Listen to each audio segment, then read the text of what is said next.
रज़ी अल्लाह तआला अन्हु व अर्ज़ाहु अन्ना जब मदीने तैयबा में थे और आपको यजीद ने बैत के लिए इसरार किया, और जानते हैं मदीने का गवर्नर वलीद बिन उक़बा इमाम हुसैन को अपने घर में बुलाया और रात के वक्त कहा कि आप यजीद की बैत कर लें, सब ठीक हो जाएगा। आपने एक तारीखी जुमला फरमाया था, आज वो सब मुसलमानों को याद होनी चाहिए। इमाम हुसैन ने ये नहीं कहा मैं हुसैन रसूलुल्लाह का नवासा यजीद की बैत करूंगा फासिक व फाजिर की, ये नहीं कहा आपने। तवज्जो चाहता हूं, आपने ये नहीं फरमाया, बल्कि ये फरमाया मुझ जैसा उस जैसे की बैत कैसे कर सकता है। ये क़यामत तक आने वालों के लिए मैसेज है, हुसैन जैसा कभी भी यजीद जैसे की बैत नहीं कर सकता, और ना ही वैसों की ताकत को वो मान सकता है। और अल्हम्दुलिल्लाह हमारी माओ ने बचपन से हमें हुसैन को ही सुनाया है, यजीद को नहीं। इसलिए आज अगर किसी तख्त पर यजीद बैठा हो तो हमें डर नहीं लगता इस बात का कि वो गर्दन उड़ा देगा, हमें इस बात का खौफ नहीं लगता कि फांसी पर चढ़ा देगा। हमें इस बात का यकीन है कि अगर हमारे टुकड़े भी हो जाएंगे तो इंशाअल्लाह हमारी रूहें करबला जरूर पहुंचेंगी। इमाम हुसैन के साथ क़यामत के दिन उठाए जाएंगे, हक बात करते हुए अगर दुनिया से जाएं। अजीजा ने गिरामी वक़ार, मैं तारीख की चंद झलकियां आपके सामने रखूंगा। मुझे हुक्म भी हुआ है, बहुत जल्दी वक्त खत्म हो जाएगा, समेटना है। मैं चंद मिसालें आपके सामने रखता हूं। ताकत किसे कहते हैं, कुव्वत किसे कहते हैं। जिम में जाकर बॉडी बनाने वाला ताकतवर है, काजू बादाम खाने वाला ताकतवर है, मुक्के मारने वाला ताकतवर है। कौन है ताकतवर? ताकत किसे कहते हैं मेरे अजीजों? असल ताकत तो ये है कि तुम इस्तेमाल अपने हाथ पैर कुछ भी ना करो, लेकिन खलबली दूसरों में मची रहे।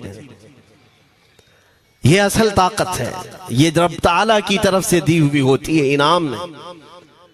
वरना आप सोच सकते हैं कि हुसैन आजम के साथ जो लोग आए थे वो कुल काफिला कितना था। अलग अलग रिवायतें, इमाम हुसैन के साथ 135 लोग थे, बाज रिवायात में है 96 थे, 96 लोग थे, बाज रिवायत में 82 थे। शहीद होने वालों की तादाद 72 है। लेकिन इस बात पर अक्सर उलमा मुहद्दिसीन का ख्याल है कि 82 लोग थे, 82 लोग थे। 82 के मुकाबिल में कितने लोगों को आना चाहिए रास्ता रोकने के लिए? अगर किसी आम आदमी से भी पूछे तो डबल कर दो, ट्रिपल कर दो, 4 गुना ज्यादा कर दो। नहीं, 82 को रोकने के लिए पहले 1000 लोग आए, फिर वो 1000 के बाद 4000 प्लस आए, 5000 लोग सिर्फ 82 लोगों को रोकने के लिए आए रास्ता। फिर ये लोग 4 दिन तक रास्ता रोकते ही रहे, 5000 लोग मिलकर। 10वीं मुहर्रम होने से पहले पहले फिर तकरीबन 16000 लोग आए, यानी तकरीबन पूरे टोटल मिलाकर 22000 के करीब, 21000 समथिंग कुछ। 22000 की फौज क्या माने रखती है? किसको रोकने के लिए? 82 लोगों को। इसी से समझ में आता है असल ताकत किसे कहते हैं। ताकत इसी को कहते हैं कि उधर 3 दिन के भूखे और प्यासे हैं, उनके खीमों में साजो सामान भी नहीं, जंग के असबाब भी नहीं, और वो जंग की नीयत से भी नहीं गए। उसके बावजूद 22000 के सीनों में जो खलबली मची है, दुनिया इसी को समझ नहीं पा रही है। अगर दुनिया ये समझती है क्वांटिटी का नाम ताकत है तो हम उसको रद्द करते नहीं, क्वालिटी का नाम ताकत है। ईमान ये असल ताकत है। और एक तारीखी बात मैं आपके सामने रखता हूं।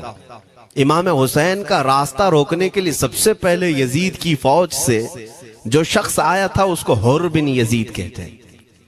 हुर बिन यजीद अर्रियाई 1000 का लश्कर लेकर के ये इमाम हुसैन का रास्ता रोकने आए।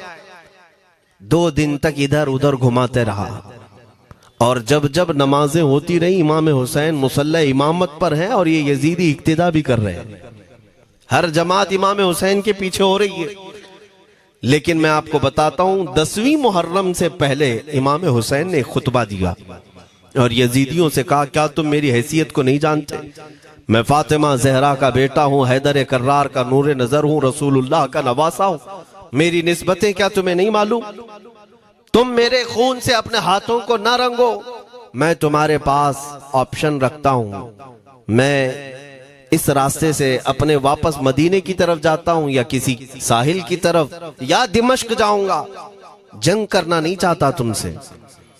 ये 3 ऑप्शन जब इमाम हुसैन ने रखा तो यजीदियों ने एक को भी कबूल नहीं किया।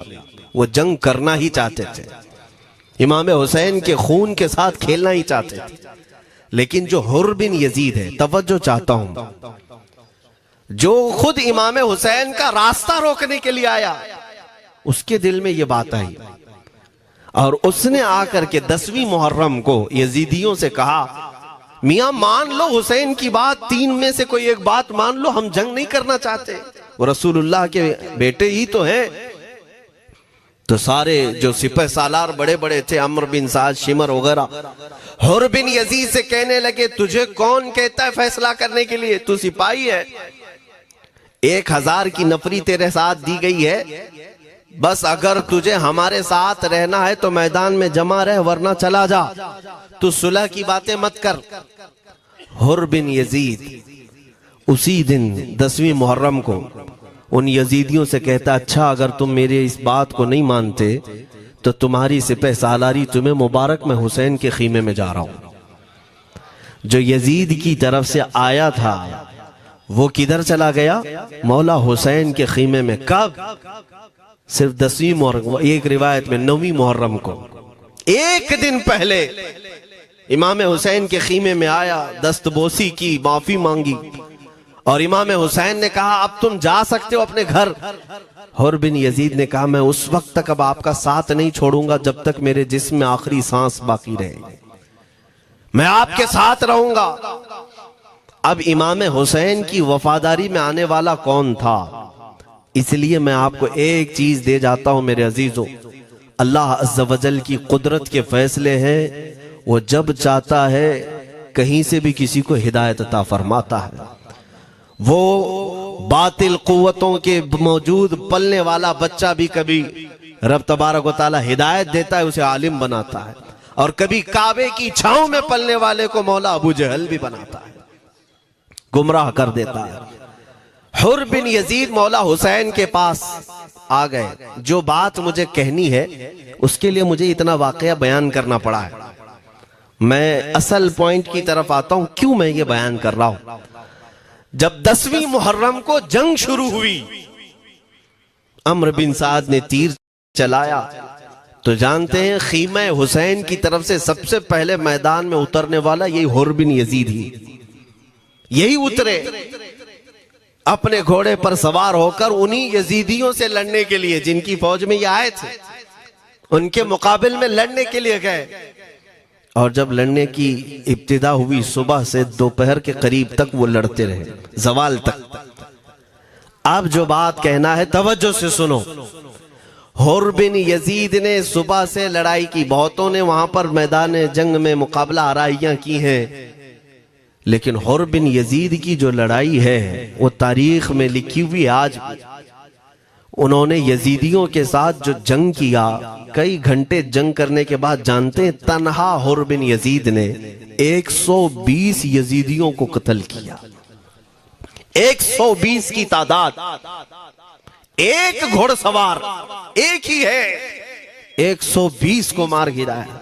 उसके बाद जामे शहादत नोश किया। मैं तारीख पढ़ रहा था, वहीं पर हमने किताब को रोक दी। बहुत सारे लोग करबला के वाकयात में इमाम हुसैन के खानदान के बच्चों के शहादत तो बयान करते हैं, उनके जिस्म कट गए, उनके ऊपर घोड़े दौड़ाए गए, लेकिन तुम ये नहीं जानते कि हुसैनी शहजादों ने बातिल कुव्वतों के कैसे छक्के छुड़ाए थे। एक एक जवान ने मुकाबिल में आने वालों को उनकी औकात कैसे याद दिलाई थी। अब सुनो, हुर बिन यजीद 120 को मार गिरा सकते हैं, वो भी एक दिन पहले खीमा हुसैन में आने वाला। एक दिन पहले खीमा हुसैन में आने वाला, बात समझ में आ रही है अभी? जो एक दिन पहले खीमा हुसैन में आ जाए उसकी ताकत का हाल ये है, जो पैदाइशी हुसैनी हो उसकी ताकत का हाल क्या हो? मेरे अजीजों, ताकत किसे कहते ये समझो। यह और बात है कि लोगों को अपनी ही औकात मालूम नहीं, अपनी हैसियत मालूम नहीं है। होता क्या है मैं आपको बताऊं। अल्लामा अब्दुल मुस्तफा आजमी साहब ने एक बड़ी प्यारी बात लिखी है। वो गुजरात के हालात बहुत अच्छी तरह से जानते थे। आपने एक बहुत अच्छी बात लिखी जो हमारे तमाम चीजों से या आज के जमाने में ये चीज मैच होती है। एक ताजिर तिजारत करने के लिए निकला, उसके पास कुछ कीमती हीरे थे, कीमती हीरे थे, और वो हीरों की तिजारत करता था और एक चोर उसके पीछे पड़ गया। और वो चोर रोजाना वो चोरी करने के चक्कर में रहता था कि जब रात को ये ताजिर सोए तो मैं ये हीरे निकाल लूंगा। लेकिन 2-3 दिन जब जब वो ताजिर सोता था वो पूरे हीरे चेक करता था, कहीं नहीं मिलते थे। थक गया चोर।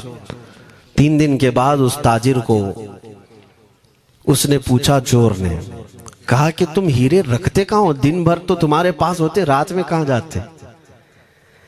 तो उस ताजिर ने कहा, अकल का अगर तू इस्तेमाल करता तो तुझे बात समझ में आती। रोजाना मैं तेरे ही जुब्बे में रात को ये हीरे रखकर खुद सो जाता था।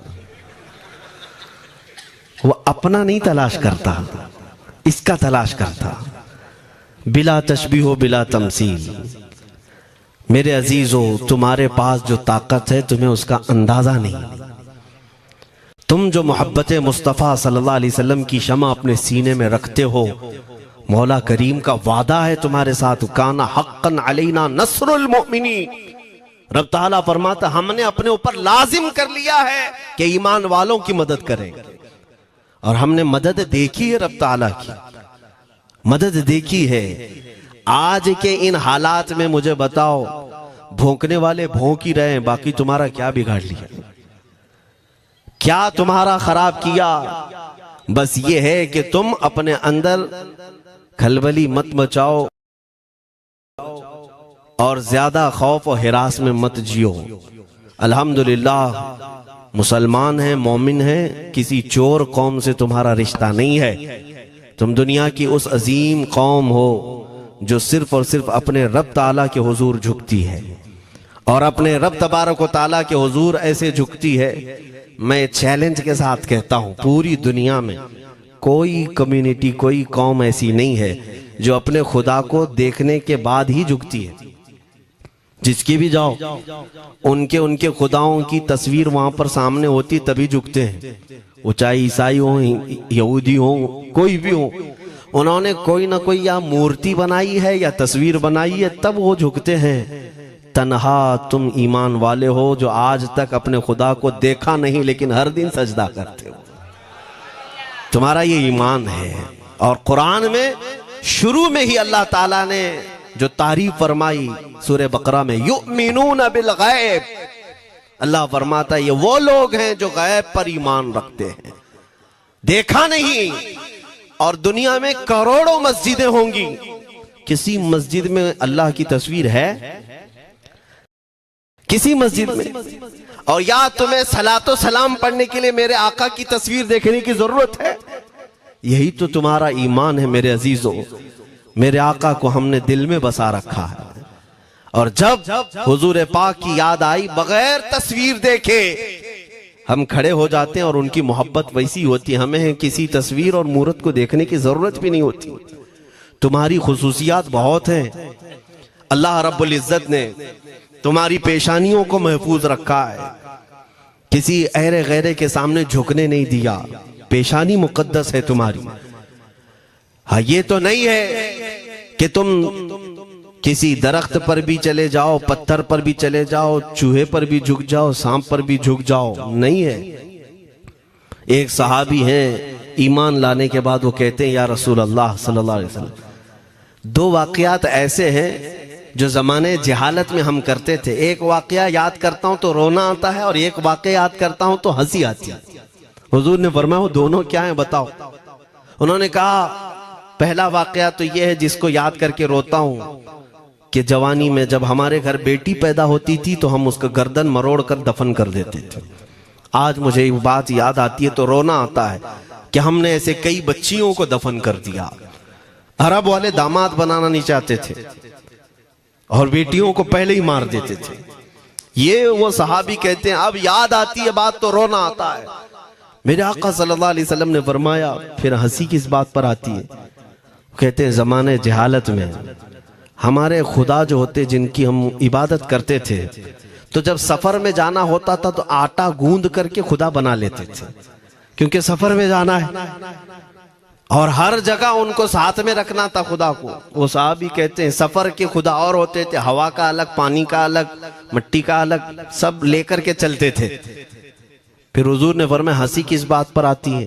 वो कहते हैं बीच रास्ते में अगर खाना खत्म हुआ तो कभी खुदा का हाथ तोड़ के खाते थे, कभी पैर तोड़ के खाते थे। अरे मेरे अजीजों 1400 साल बाद आज जब आप हंस रहे हैं उस सहाबी को तो इस बात पर हंसी आती होगी। मैं ये बात सिर्फ इसलिए अर्ज कर रहा हूं कि शुक्र मनाओ अल्लाह रब्बुल इज्जत का कि तुम्हें रब तबारक व तआला ने उस कौम में पैदा किया है जिसका माथा सिर्फ वहदहू ला शरीक की बारगाह में झुकती है। तुम ईमान वाले हो और मैंने आयत यही तिलावत की खुतबे में वला तहीनु वला तहज़नु व अंतुमुल अअलौना इन कुंतुम मुमिनीन। घबराओ मत, परेशान मत हो, तुम सबसे ज्यादा सरबुलंद रहोगे अगर तुम ईमान वाले हो। ये कुरान की आयत है। ईमान किसे कहते हैं? ईमान किसे कहते हैं? यानी अल्लाह ने फरमाया अगर तुम ईमान वाले हो तो सबसे ज्यादा कामयाब हो। अब हम पूछते हैं रसूल पाक से ईमान किसे कहते हैं?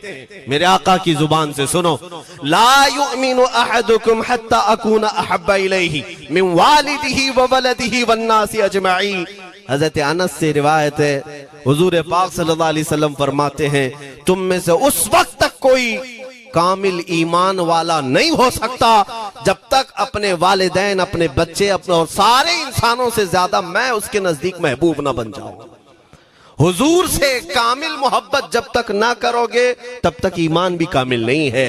खुलासा कलाम यही है कि मोहम्मद से वफा तूने तो हम तेरे हैं, ये जहां चीज है क्या लौह कलम तेरे हैं। बस इसी बात पर आपको आना है। इकबाल भी ये कहता है मैं जर्मनी गया, यूरोप का सफर किया, वहां की तरक्कियों को देखा और वो लोग बहुत आगे बढ़ रहे थे। मैं इसीलिए सफर किया कि मैं वहां तहकीक करके आऊं, देखूं, अपनी कौम को आकर के मैं बताऊं मुसलमानों को कि किस फील्ड में तुम जाओगे तो कामयाब होंगे।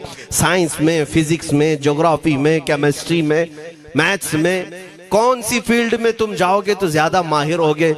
कई साल इकबाल ने वहां की खाक छानी, तहकीकात किया और वापस जब आया अपनी कौम की तरफ, अल्लामा इकबाल कहते हैं मैं सारी दुनिया वहां की यूरोप की छान करके आया, यही देखने गया था कि मेरी कौम किस मैदान में उतरे तो कामयाब होगी। तो लोगों ने पूछा क्या वो तुम्हें राज मिल गया? वो कहते हाँ मुझे राज मिल गया। लोगों ने पूछा किस मैदान में उतरे? तो इकबाल कहता है मैं तो राज को पहुंचा, अपनी कौम को बताता हूं तुम्हारी तरक्की का राज सिर्फ इतना ही है कि मोहम्मद से वफा तूने, कि मोहम्मद से वफा तूने तो हम तेरे हैं। ये जहां चीज है क्या लौह कलम तेरे हैं। सारी कामयाबी का असल राज मेरे आका से बेइंतहा मोहब्बत है। मैं दीनी शख्सियात की बात अपनी जगह पर, जो जिसको आप दुनियावी उलूम कहते हैं, लाओ मैथ्स का कोई बहुत बड़ा माहिर रियाजीदान या कोई साइंटिस्ट आपको ऐसा लगता हो, लाओ मेरे आला हज़रत इमाम अहमद रजा फाजिल बरेलवी के सामने। जानते हैं आप उस आला हजरत फाजिल बरेलवी ने 55 उलूम पर अपनी तहकीकात लिख दी हैं। बाकी जानते कितने थे वो अल्लाह ही बेहतर जाने। एक बात मैं आपको बता रहा हूं, मैथ्स में, मैथमेटिक्स में उनके पास ऐसी ऐसी इजादात थी। एक किताब आला हजरत ने लिखी है ज्योमेट्री पर, आज के बच्चे जो कॉलेज पढ़ते हैं वो जानते होंगे। ज्योमेट्री की भी कई उसमें अक़साम लिखी गई हैं। और आला हज़रत ने एक किताब लिखी है कश्फुल इल्ला अन सिमतिल क़िबला, क़िबला पहचानने का इल्म। तुम तो आज वो कंपास लेकर के पहचानते हो ना, अब तो मोबाइल में आ गया, मोबाइल को घुमाओ, इधर दिखा रहा उधर, उधर दिखा रहा उधर क़िबला। मेरे अजीजों, इस्लाम मशीनों से नहीं चलता है। इसका सेल चला गया तो क्या तुम्हारा इस्लाम चला जाएगा? इसकी बैटरी चली गई तो क्या तुम्हारा दीन चला जाएगा? नहीं, इस्लाम मुकम्मल कवायद और ज़वाबित के साथ है। सारी मशीनें खत्म भी हो जाएं, इस्लाम ने तुम्हें कायदे बनाकर दिखाए हैं, प्रैक्टिकल। ये क़िबला पहचानने का इल्म होता है।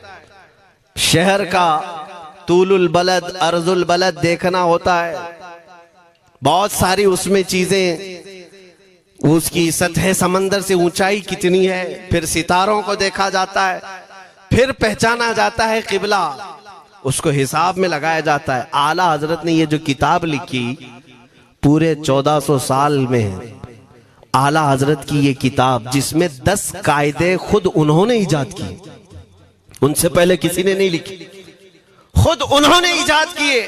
और उसके बाद आला हजरत ने चैलेंज के साथ कहा कि मैंने, फकीर ने ये 10 कायदे इजाद किए हैं, इस पर कोई अमल करके क़िबला पहचानना चाहे तो उस पर अमल करके खड़ा हो जाए, अगर हिजाबात हटा दिए जाएं तो काबा उसकी नाक के सामने होगा। आला हज़रत ने लिखा है काबा ऐन उसकी नाक के सामने होगा। परफेक्ट कायदे उन्होंने लिखे। ये कायदे कहां से आए? हिसाब, मैथमेटिक्स। जो अलीगढ़ के प्रोफेसर अपने फंसे हुए मसाइल हल करने के लिए आला हजरत के पास आए, वाकयात आपने सुने होंगे। अब मैं आपसे कहता हूं, एक बहुत बड़े प्रोफेसर साहब अलीगढ़ के, वो लंदन या ऑक्सफोर्ड जा रहे थे या जर्मनी जा रहे थे कुछ मैथ्स के फंडे हल करने के लिए। आला हजरत के खलीफा ने उन्हें मशवरा दिया कि चले मौलाना अहमद रजा साहब बरेली में रहते हैं, उनसे बात कर लेंगे। पहले तो उन्होंने मजाक उड़ाए, मौलवी लोगों का काम है, प्रोफेसर जिसमें फंसा हुआ है। उन्होंने कहा लंदन और जर्मनी जाने में जितना खर्चा आता है उससे कम ही बरेली को लगता है, एक बार ट्राई कर लीजिए। वो आए आला हजरत के यहाँ, वो मौलाना सैयद सुलेमान साहब के कहने पर जब आला हजरत के पास आए, असर का वक्त था, अजान हो चुकी थी, आप मस्जिद की तरफ जा रहे थे। प्रोफेसर साहब से मुलाकात हुई। आला हजरत ने पूछा कैसे आना हुआ? उन्होंने कहा एक बहुत पेचीदा मसले में फंस गया हूं, मैथ्स का, रियाजी का, हिसाब का हल नहीं होता, इसके लिए मैं बाहर का सफर कर रहा था। आपके शागिर्द मौलाना सुलेमान साहब ने कहा कि आपसे मिलने। आला हजरत ने कहा दिखाएं क्या मसला है? उन्होंने कहा इतने शॉर्ट टाइम में यह हल नहीं होगा, नमाज के लिए आप जा रहे हैं। आला हजरत ने फरमाया फिर भी दिखाओ। आला हजरत को उन्होंने वैसे ही खड़े दिखाया। देखते ही आला हजरत ने उंगलियां रखी और कहा इसका यहां से, इसका यहां से, फलां का यहां से, इस तरह आप लगा करके देख ले, मैं असर की नमाज से फारिग होकर आता हूं।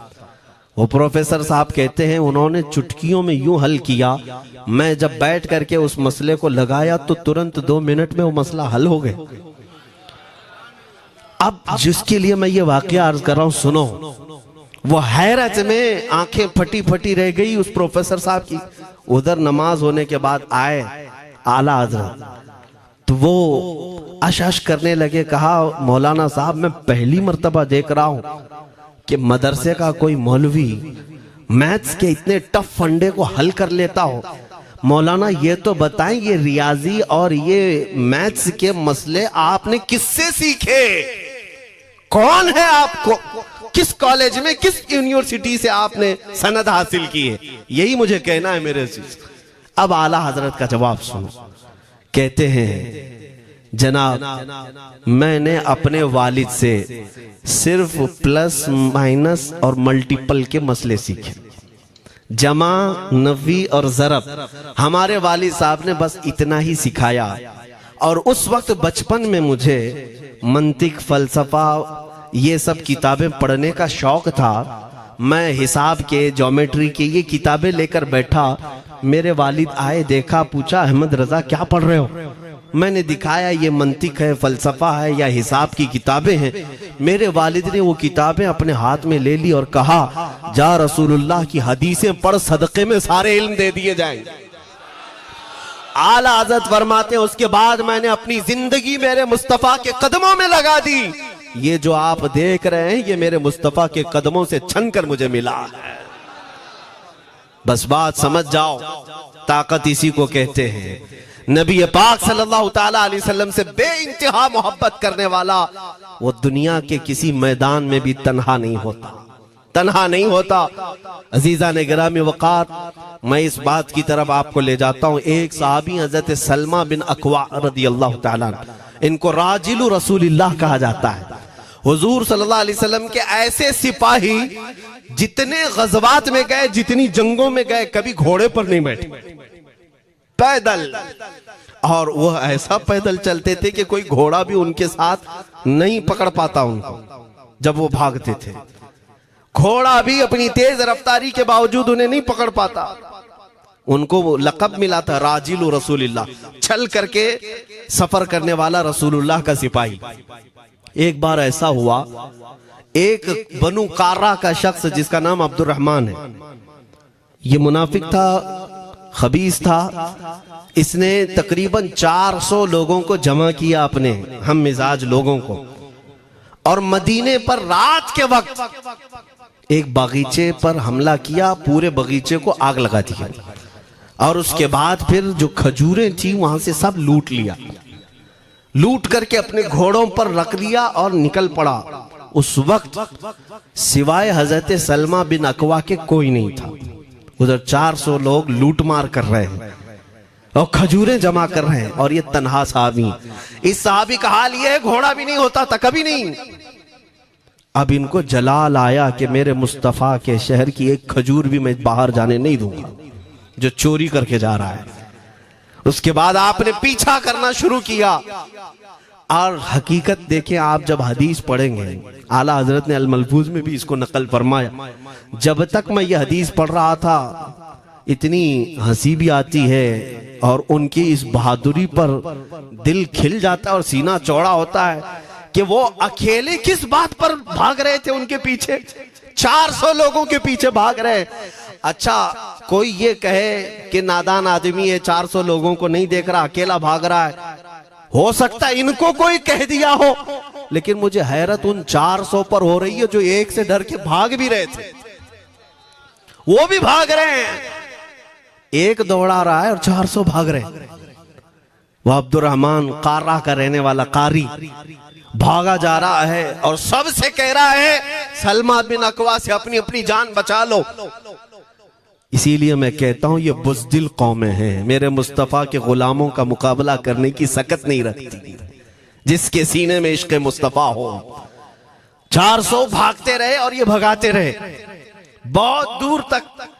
जब हज़रत सलमा बिन अकवा भागते थे तो घोड़े भी पीछे पड़ जाते, और आप जैसे जैसे कोई घोड़सवार आता उसकी टांग पकड़कर खींचते और उसकी गर्दन पर पैर रखते, फिर आगे निकल पड़ते थे। न जाने कितनों को उन्होंने तन्हा अपने हाथों से गिराया, कोई मुकाबला करने को तैयार नहीं। गिराते भी हैं और उनकी गिरी हुई खजूरें जमा भी करते हैं कि मुझे मदीने वापस ले जाना है। उस सहाबी को मैं पढ़ता हूं, अजीजा ने गिरामी खजूरें जमा करते रहे और उन्हें भगाते रहे। आखिर में वो 10-10 की टुकड़ियों में बदल गए। वो अब्दुर्रहमान कार्रा का रहने वाला कहने लगा एक साथ मत भागो, ये अकेले सबको भगा रहा है, 10 इधर जाओ, 10 उधर जाओ, 10 उधर जाओ। जालिमों, पलट कर मेरे मुस्तफा के गुलाम का मुकाबला करके देखते हैं, लेकिन किसी से नहीं हुआ। वो पहाड़ की चोटियों में चले गए। हजरत सलमा बिन अकवा पहाड़ पे भी चढ़ने लग गए। तो अब्दुर्रहमान कार्रा वो कहता है वहीं से चीख करके, सलमा बिन अकवा तुमको क्या चाहिए, क्यों पीछा कर रहे हो? कहा मैं शहर रसूल की एक खजूर भी जब तक तुम्हारे पास होगी पीछा करता रहूंगा। उसने वहीं से अपने सारे साथियों को पुकार कर कहा सारे लोग खजूरें फेंक दो, अपनी जान बचा लो। सबों ने खजूरें दे दी। हजरत सलमा बिन अकवा पूरी खजूरें जमा की है, कितनों को रोनते हुए वापस आने लगे। जानते हैं एक सहाबी और है हजरत अबू कुतादा, जिनको फारिसु रसूलिल्लाह कहा जाता है। उनका घोड़ा दौड़ता हुआ, उनको दौड़ाता हुआ हजरत अबू कुतादा उस पर हैं और 10 लोग और साथ हैं। वो हजरत सलमा बिन अकवा की मदद के लिए आ गए। जब वो आए तो ये अक्सर को तो गिरा चुके थे, खजूरें ले भी चुके थे। हजरत अबू कुतादा 10 सहाबा के साथ जब आए, हजरत सलमा बिन अकवा की और मदद हो गई। अब ये मदीने आने लगे तो तवज्जो चाहता हूं। हजरत सलमा बिन अकवा ने पूछा, मैं तो अकेला दौड़ा रहा था, कोई मुझे न देखा था, ना ये वाकई की किसी को खबर थी, तुम यहां तक कैसे आए? तुमको किसने भेजा मेरी मदद के लिए?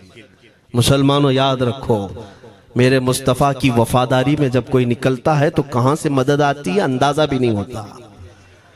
हजरत सलमा बिन अकवा ने उनसे पूछा अबू कुतादा से, तुम आए कैसे? हजरत अबू कुतादा ने जो जवाब दिया वो और ताज्जुब का था। कहा, हमने नहीं देखा, हमको मालूम भी नहीं तुम किसके साथ गए हो, हमें ये वाकया भी नहीं मालूम, लेकिन हम अपने खीमे में बैठे थे, हमारा ये घोड़ा दौड़ता हुआ है, ये घोड़ा दौड़ता हुआ आया और दोनों पैर बार बार उठा करके हिनहिनाने लगा। मेरा घोड़ा ऐसा कभी करता नहीं, वो जिहाद में जाने वाला घोड़ा है, फरमाबरदार है। अबू कुतादा ने उसको सहलाया, लेकिन फिर भी वो खामोश नहीं हुआ। हजरत अबू कुतादा कहते, मैं पहचान लिया, वो अपनी पीठ पर मुझे सवार करना चाहता है। मैं इसकी पीठ पर बैठ गया। मेरे साथी भी ताज्जुब में थे, इतनी वक्त गुजर जाने के बाद घोड़े को न भूख लगी है न प्यास लगी है, ये कहां ले जा रहा है? अबू कुतादा कहते, ये घोड़ा है जो तुझ तक हम सबको ले आया है। हजरत सलमा बिन अकवा ने कहा, हाँ मुझे याद है, जब मैं उन 400 को दौड़ा रहा था तो तुम्हारा घोड़ा मुझे देख रहा था। पता ये चला दुनिया का हर जानवर भी मेरे मुस्तफा का वफादार है। अगर तुम नबी पाक सल्लल्लाहु अलैहि वसल्लम की इज्जत व हुर्मत के लिए उठते हो तो चूंटियां अपने सुराख में तुम्हारे लिए दुआ में मशगूल हो जाती हैं, मछलियां पानी में तुम्हारे लिए दुआएं करती हैं। अजीजा ने गिरामी वकार, आज मैं अपने जुमलों को समेटते हुए ये बात कहता हूँ, धोरा जी की सरजमीन मैंने कभी सुना नहीं या कभी आपसे मुलाकात नहीं की, लेकिन इतना बड़ा मजमा हमें जो सुनने के लिए बैठा है, लोग मुसाफे के लिए आए, फूल हार पेश किए, टूट पड़ते हैं मुलाकातों के लिए। मैं अक्सर जलसों में भी और अपने प्रोग्रामों में ये कहता हूँ, मुझे जो आप इज्जत की निगाह से देखते हैं या मिलना चाहते हैं या देखना चाहते हैं या सुनना चाहते हैं, तो वो इसलिए नहीं है कि किसी बाप का, बड़े बाप का बेटा है या किसी सियासी पार्टी का नेता है। आपकी जो मोहब्बत है वो सिर्फ इसलिए है, ये नाज ये अंदाज हमारे नहीं होते, झोली में अगर टुकड़े तुम्हारे नहीं होते, या रसूल अल्लाह जब तक के मदीने से इशारे नहीं होते, रोशन मेरी किस्मत के सितारे नहीं होते। जो कुछ भी इज्जत मिली है हमें आज, वो किसी और सलाहियत की वजह से नहीं। साफ मैं बता देता हूं, मैं मुकर्रिर आदमी नहीं, मैं खतीब आदमी नहीं, मैं वो शोलाबार मुकर्रिर नहीं हूं कि जिनकी तकरीरों से लोग बहुत ज्यादा नफा उठाते हो। मैं तो तालिब इल्म आदमी हूं। मेरे आका सल्लल्लाहु ताला अलैहि वसल्लम के लिए इतनी वफा करना जानता हूं कि मैंने यह अहद कर लिया है, मेरे जिस्म में जब तक खून बाकी रहेगा, एक भी सालिम कुत्ता मेरे आका की तरफ उंगली भी उठाए, हम अपनी गर्दन भी निछावर करने को तैयार रहेंगे। मेरे आका सल्लल्लाहु ताला अलैहि वसल्लम के लिए कुर्बानी का जज्बा है, इसलिए मेरे आका ने ये इज्जत अता की है। फिर मुझे ये कहने का हक भी है, जब तक बिके न थे तो कोई पूछता न था, या रसूल अल्लाह तुमने खरीद कर हमें अनमोल कर दिया।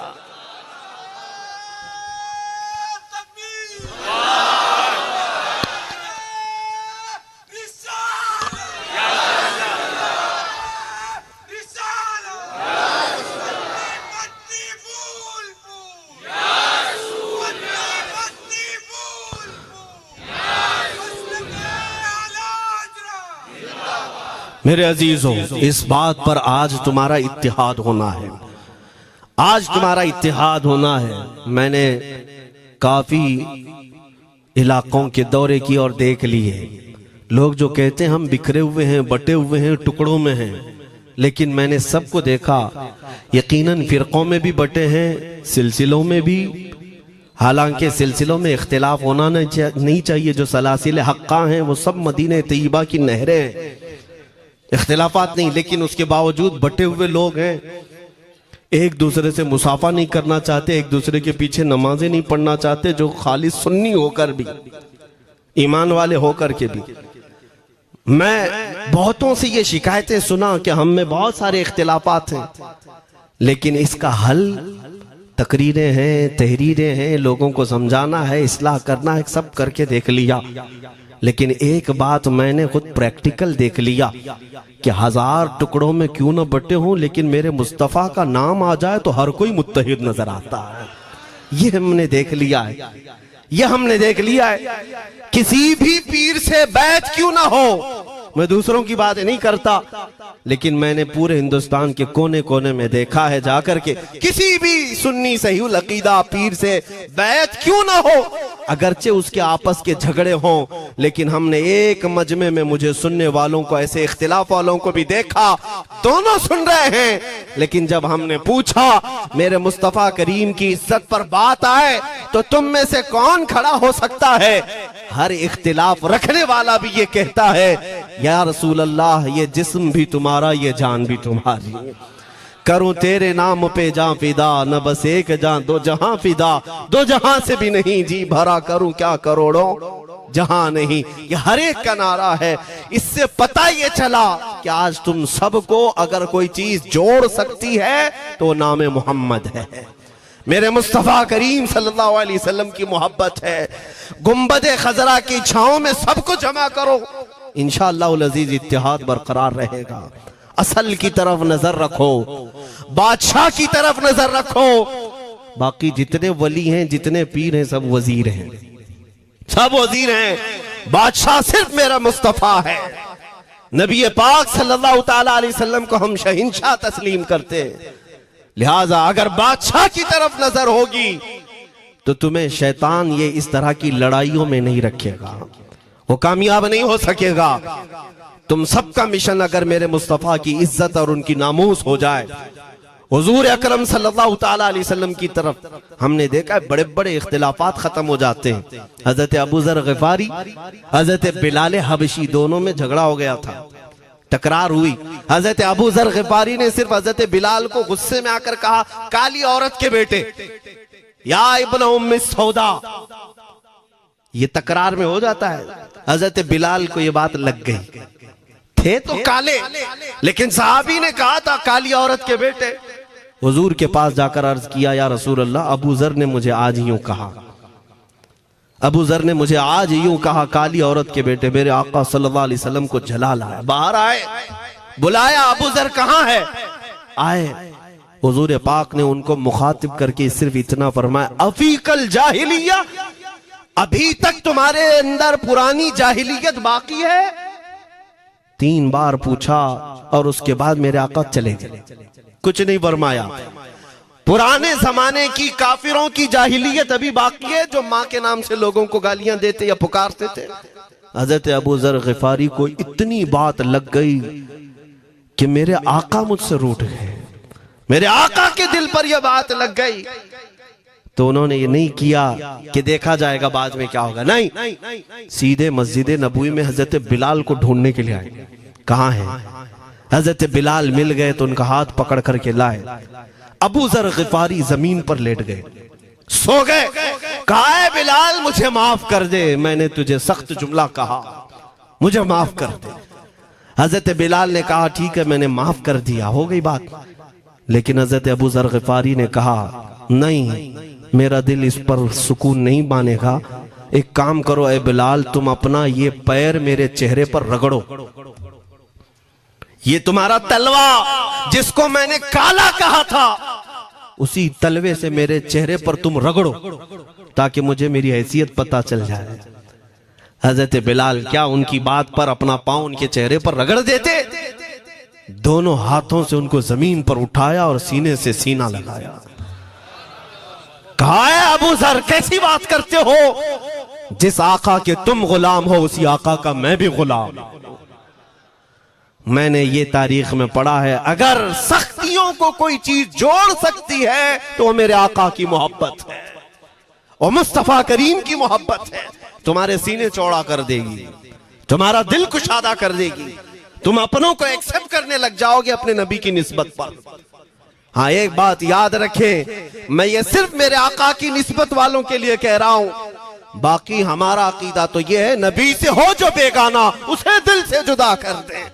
पिदर मादर बिरादर जानो माल उन पर फिदा कर दे, हम उसको मानते ही नहीं, चाहे बापों की माँ हो, जो मेरे नबी को नहीं जानता, जो मेरे आका की अजमत को नहीं पहचानता। मैं उनके बारे में नहीं कहता।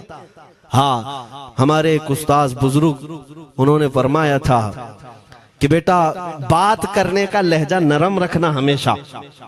बहुत सारे लोग हमारी तकरीरों को अभी अभी जो सुनते हैं वो कहते हैं बहुत कड़क बोलते हैं, सख्त बोलते हैं। मेरे अजीजों, पिछले 15 साल से करते हैं हम तकरीरें, अखलाकियात पर, तसव्वुफ पर बहुत सारे नरम अंदाज में गुफ्तगू करने के हम आदी थे। वो सब नहीं देखते, लेकिन जहां हम थोड़ा सा चीखते हैं या गरज के साथ बोलते हैं, वो बहुत जल्दी किसी को लगती है और कहते हैं आप बहुत कड़क लहजे में कहते हो। 90% हमने नरम लहजे में बात किया है, लोगों को अखलाकियात सिखाया है। चोरी, जिना, डकैती, सूद, शराब, इन सब की मजम्मत पर बयानात हमने रिकॉर्ड किए। वो सब नजर नहीं आता, लेकिन सख्त जुमले बहुत जल्दी नजर आते हैं। लेकिन ये मैं क्यों करता हूं वो भी आपको बता दूं। हमारे एक बुजुर्ग उस्ताद ने फरमाया, कहा कि बेटा नरम गुफ्तगू करने की आदत रखना, इसलिए कि मेरे आका सल्लल्लाहु अलैहि वसल्लम की सुन्नत है नरमी से कलाम करना। लेकिन एक बात याद रखना, जिंदगी भर नरमी से बात करो, लेकिन मुस्तफा करीम सल्लल्लाहु अलैहि वसल्लम की एहानत या दुश्मनी किसी में देखो तो फिर न तुम्हारी जुबान मीठी होनी चाहिए, न दिल नरम होना चाहिए, न दिमाग ठंडा होना चाहिए। हाँ, ये ईमान का तकाजा है। हम जो सख्त बात करते हैं, लोगों को ऐसा लगता है कि इतना कड़क नहीं बोलना चाहिए। तुम्हें पता भी नहीं हजरत उमर फारूक कितना बोलते थे। हाँ, उमैर बिन वहब एक शख्स था जो हुजूर के कत्ल का इरादा करके आया था मक्का से। सफवान नाम का एक और शख्स, उमैर नाम के, दो लोग हतीम काबा में बैठकर मीटिंग करके आए। क्योंकि सफवान का बाप जंग बदर में मारा गया था, उमैर का बेटा जंग में कैदी होकर हुजूर के पास कैद था। दोनों का प्रॉब्लम सेम था। दोनों लोग हतीम काबा में बैठ करके फैसला करते हैं। सफवान ने कहा मैं तुझे बहुत पैसे दूंगा, एक तलवार को जहर में बुझा कर जाओ मदीने और मोहम्मद का कत्ल करके आओ सल्लल्लाहु अलैहि वसल्लम। उमैर बिन वहब तलवार छुपा करके मदीने आया, लेकिन जिस वक्त वो आया, हजरत उमर फारूक चंद सहाबा के साथ मस्जिद नबवी के बाहर खड़े थे। देखते ही उसकी गर्दन में जो है ये गमछा डाला, रुमाल, और कहा खुजू हादल कल, पकड़ो इस कुत्ते को। हजरत उमर की जुबान से निकलेंगे, कहते हैं पकड़ो इस कुत्ते को। यही वो है जो बद्र के अंदर, मैदान बद्र में मक्का वालों को भड़का रहा था जंग पर हुजूर के खिलाफ। यहाँ मदीने में आया है, पकड़ो इसको। हजरत उमर बाहर ही सब कर देते, लेकिन कहा कि मैं हुजूर से पूछ के आता हूँ इसका करना क्या है। मेरे आका के पास गए, कहा या रसूल अल्लाह, शैतान कुरैश आया है, कुरैश का शैतान आया है, उमैर बिन वहब, और मुझे लगता है वो बुरी नीयत से आया है। हजरत उमर पहले ही भांप रहे हैं, मुझे लगता है वो बुरी नीयत से आया है, क्या करना है आप हुक्म फरमाए। मेरे आका ने फरमाया उमर उसको अंदर ले आओ। उमैर बिन वहब को वैसी गर्दन में वो गमछा डाल के घुमा के अंदर ले आए मस्जिद नबवी में। हुजूर ने पूछा, हजरत उमर से कहा छोड़ दो उसको। जब अंदर आया तो पूछा हुजूर ने, क्यों आए उमैर? अब वो झूठ बोलने लगा, कहा मेरा बेटा आपके पास कैदी है, खैर खैरियत पूछने के लिए आया, और क्या है। मेरे आका ने फरमाया सच सच बताओ क्यों आए हो। उसने फिर कहा मैं अपने बेटे की खैरियत मालूम करने आया हूं, और क्यों आया हूं। हुजूर ने फरमाया खैरियत मालूम करने आए तो तलवार लेके क्यों आए हो। उसने तलवार दिखाने के लिए फेंक दिया, कहा इस तलवार का क्या होना है। तलवार तो हमारे पास बद्र में भी थी, लेकिन पता आप ही के साथ थी। बड़ी बड़ी बातें करने लगा। मेरे आका को जलाल आया और कहा उमैर वो बात क्यों नहीं बोलते जो तुम सफवान के साथ काबा के हतीम में बैठकर करके आए हो। मदीने में बैठा रसूल खाने काबा में होने वाली गुफ्तगू को सुन रहा है।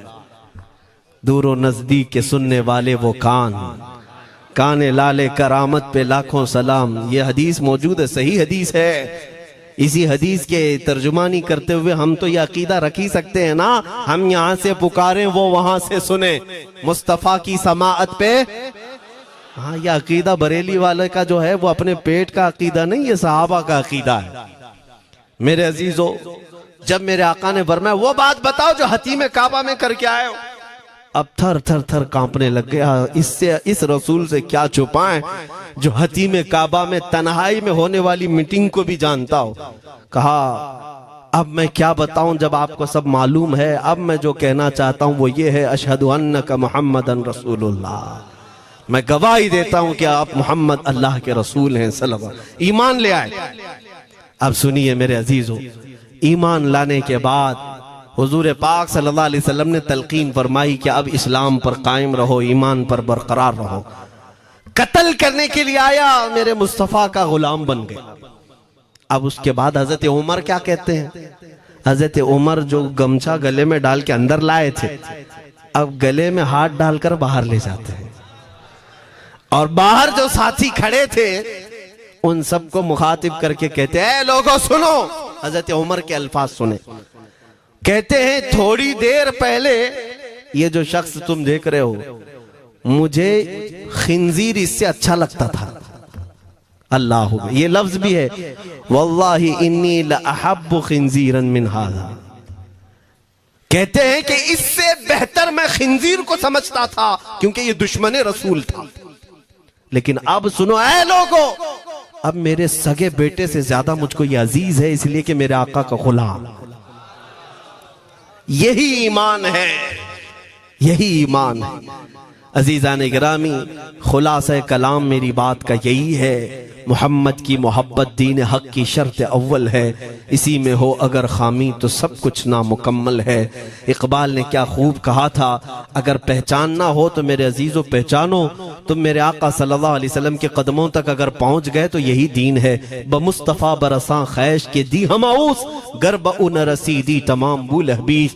अपने आप को हुजूर तक पहुंचा दो, इसी का नाम दीन है। और अगर वहां तक नहीं पहुंच सके, जिंदगी पूरी अबू लहब की तरह है। हो ना ये फूल तो बुलबुल का तरन्नुम भी ना हो, चमने दहर में कलियों का तबस्सुम भी ना हो ना ये साकी तो मैं भी ना हो, खुम भी ना हो, बस में तौहीद दुनिया में ना हो, तुम भी ना हो। या रसूल अल्लाह, खीमा अफलाक का इस्तादा उसी नाम से है, नबज़ हस्ती तपश आमादा उसी नाम से है।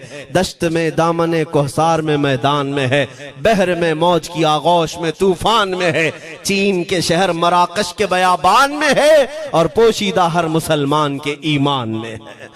वो मेरे आका की जात ही है, हर जगह है, और उसी की तरफ हमें सबको मुतवज्जे होने की आज जरूरत है। ताकत किसका नाम है, मैंने शुरू इसी बात से किया था, इसी पर खत्म करता हूं। ताकत और कुव्वत सिर्फ बॉडी बनाने को नहीं कहते, ताकत और कुव्वत सिर्फ और सिर्फ काजू बादाम खाने को नहीं कहते। ताकत और कुव्वत उसके अंदर है जो देखने को अगरचे कमजोर लगता हो, लेकिन दुश्मनों के सीने उसकी याद से ही आज भी खलबली मच जाती हो। हमने देखा है 100 साल पहले की बात, आला हज़रत इमाम अहले सुन्नत फाजिल बरेलवी इमाम अहमद रजा खां, नाम तो हर बच्चा जानता है आज, और अपनों से ज्यादा गैर भी जानते हैं और थरथराते भी हैं। लेकिन क्या कभी तुमने आला हजरत की सीरत में यह पढ़ा कि उनका जिस्म कैसा था? उनका जिस्म कैसा था? बहुत लहीम शहीम, चौड़े सीने वाले, बड़े बाल वाले, ऊंचे चेहरे वाले? नहीं मेरे अजीजों, तारीख में आप पढ़ोगे आला हजरत कसरत से लिखने की वजह से, कसरत से इबादत की वजह से जिस्मानी एतबार से बड़े दुबले पतले थे, बड़े दुबले पतले थे। लोग देखने वालों ने यह कहा है जिस्मानी साख्त ऐसी नहीं थी कि कोई पहलवान नजर आता हो, दुबले पतले थे, नहीफ थे, देखने में कमजोर लगते थे।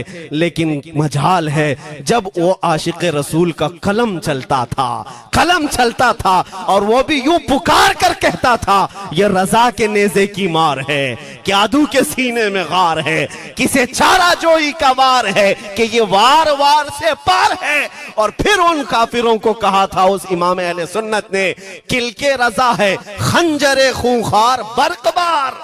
ये कोई दावा नहीं कर सकता आज। किल्क किसको कहते हैं समझा भी देता हूं मैं आपको। किल्क रजा, आला हज़रत अपने कलम को कह रहे हैं, किल्क मतलब कलम, रजा का कलम कैसा है? खंजरे खूनखार बरकबार, यानी खून पीने वाला खंजर और चमक पैदा करने वाली जो बिजली होती है। आला हज़रत बड़े नरम दिल भी थे, रहम दिल भी थे, अपनों को जब नवाजते थे तो बेहिसाब नवाजते थे। आजिजी ऐसी कि बच्चों से भी माफी मांगते, आजिजी ऐसी। और अपने पीर खाने पर जाने की बात आए तो चप्पलें कितनी दूर छोड़ जाए, गुरूर और घमंड की बात नहीं। लेकिन जब मेरे मुस्तफा के दुश्मनों से मुकाबले की बात आती तो यूं कहते, तुम क्या समझते हो किल के रजा है खंजरे खूंखार बरकबार, आदा से कह दो खैर मनाए न शर करे। ये बात ईमान के तकाजे की है। मैं आज हर आलिम से मिंबर पर बैठे हुए और हर मोमिन से यही कहना चाहता हूं, जो मेरे मुस्तफा की इज्जत की बात आए सर चढ़कर बोलना सीख जाओ। मेरे आका ने फरमाया है, जालिम और जाबिर बादशाह के सामने हक बात का ऐलान करना सबसे अफजल जिहाद है। और ये तो कर ही सकते हो। उन पाखंडियों को लफ्ज़ जिहाद से भी डर लगता है और लफ्ज़ जिहाद पर ही बड़ा प्रोपेगेंडा करते हैं। मुझे इस बात का कोई खौफ नहीं। हाँ, लोग ये कहते हैं मौलाना जिहाद के लफ्ज पर थोड़ा साइड होकर के बात कर लेते हैं। तुम बुज़दिल क्यों बने जा रहे हो? लफ्ज़ जिहाद एक पाकीज़ा लफ्ज है, मुकद्दस लफ्ज है। इस लफ्ज को अगर निकाल दिया तो मेरे आका की आधी सीरत खत्म हो जाएगी। कैसे बताओगे नबी पाक की सीरत? बदर को क्या कहोगे? तकरार हुई थी। खंदक, ओहद, तबूक, खैबर, ताइफ, ये सब को क्या कहोगे? तकरार हुई थी। जिहाद लफ्ज है, सेल्फ डिफेंस का नाम है। इतना हक तो हर एक को है मेरे अजीजों। लेकिन ये तो आज मैं ये बात भी नहीं कर रहा हूं तुमको तलवार उठाओ, बंदूक उठाओ, गोली मारो, बंदूक से लो, ये सब बातें तो हम करते भी नहीं, हमें जरूरत भी नहीं। लेकिन हमें पता है हमारे अल्फाज ही काफी हैं। मेरे आका सल्लल्लाहु ताला अलैहि वसल्लम की मोहब्बत जिसके सीने में हो, मेरे आका ने जब ये फरमाया है कि हक बात का ऐलान करना सबसे अफजल जिहाद है, तो इस पर तो हर कोई आज अमल कर सकता है। हक बात कहो, मिंबरों से कहो।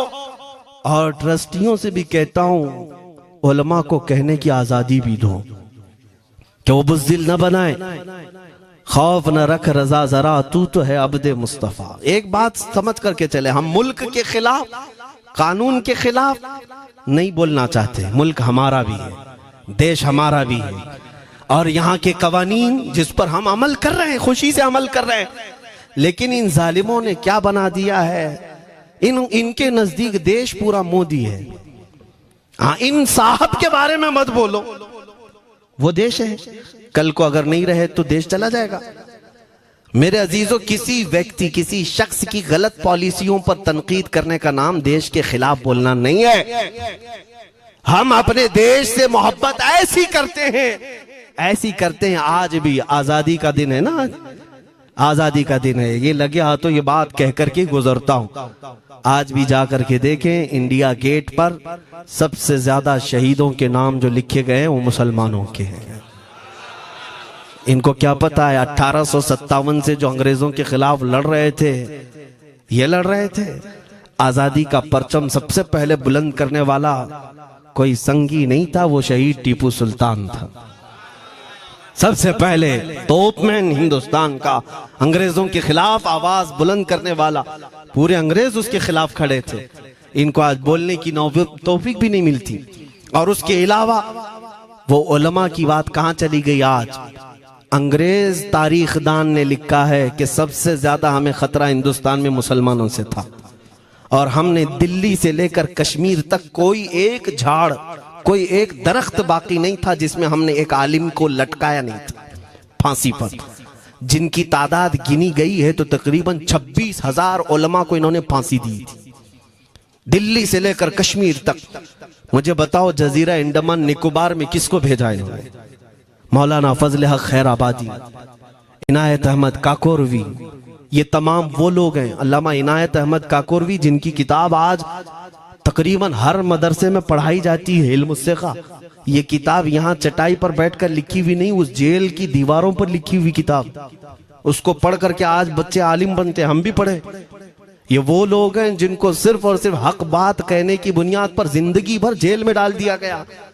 आज ढूंढ करके निकालो मौलाना फजल हक खैराबादी का मजार कहाँ है? और अंडमान निकोबार में, जहां काला पानी की सजा दी जाती थी।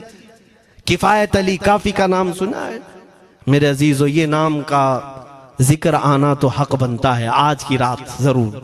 मुरादाबाद शहर का वो आलिम रब्बानी, वो सिर्फ और सिर्फ मुजाहिद आजादी नहीं बल्कि फना फिर रसूल भी था। आप इसी से अंदाजा लगा लें, आला हजरत जैसा आशिक, हदायके बख्शिश लिखने वाला, आला हजरत के अशार तो पता है ना, इमामुल कलाम कहते हैं।